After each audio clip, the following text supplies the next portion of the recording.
My brothers and sisters of the United States of America, tonight, we, the free people of the Resistance, ask you to become one of us. Rawr! I'm Wolfenstein, here to tell you about my spooky new game, Wolfenstein II, the new Colossus. Yeah! What? This game's about Nazis? I don't have a costume for that, thankfully. Have you taken your German lessons? Oh, yes, sir.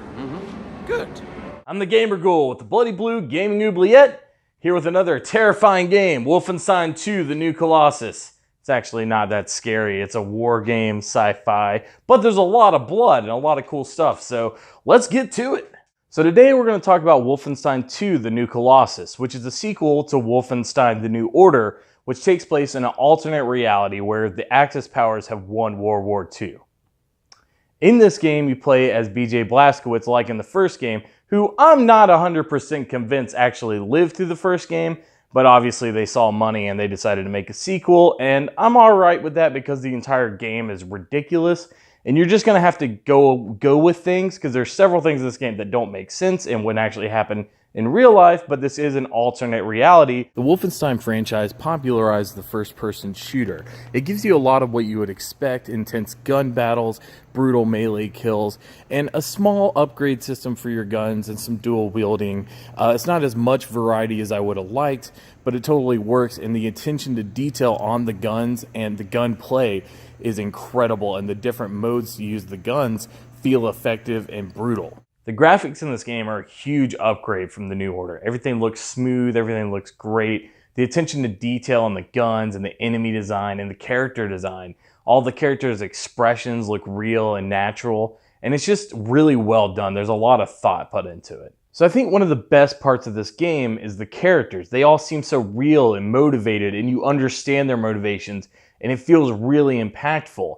I really love BJ Blazkowicz. I think he's great. He could easily be generic action guy, but they do a good job of really fleshing out his character. They give him some backstory that didn't necessarily have to be in the plot, but I personally felt like it gave me a really deep connection to the character, and you learn why he is the way he is, and it all ties together really nicely at the end.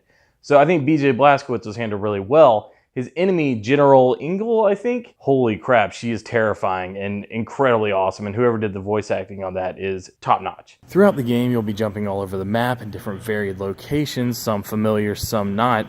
You'll be doing this in a commandeered Nazi U-boat, which serves as your central hub. My problem with the central hub is I feel like you spend a little bit too much time there doing side quests and monotonous tasks. And I honestly feel like the layout is not very good. It's very hard to figure out where people are and maneuver around the U-boat. But that being said, there are some cool features like a shooting gallery, and there's also a way you can actually play Wolfenstein 3D on an arcade machine, which I thought was actually a really cool feature, and I played that for quite a bit. So I would have liked to see more variety in the enemies, I would have liked to see more variety in the guns and the upgrade system, but I still feel like this is a really strong single-player story.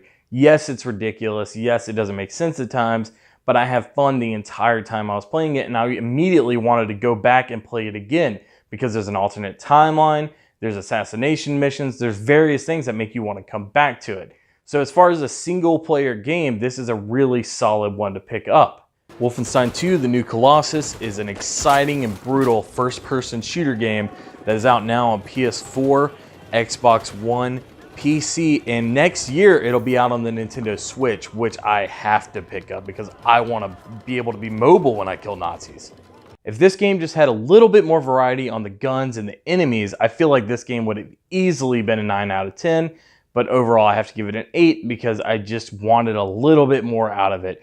But I still really love the game, so I suggest picking it up. For additional content that I didn't get to in this video review, check out the BloodyBlu Gaming tab on the website.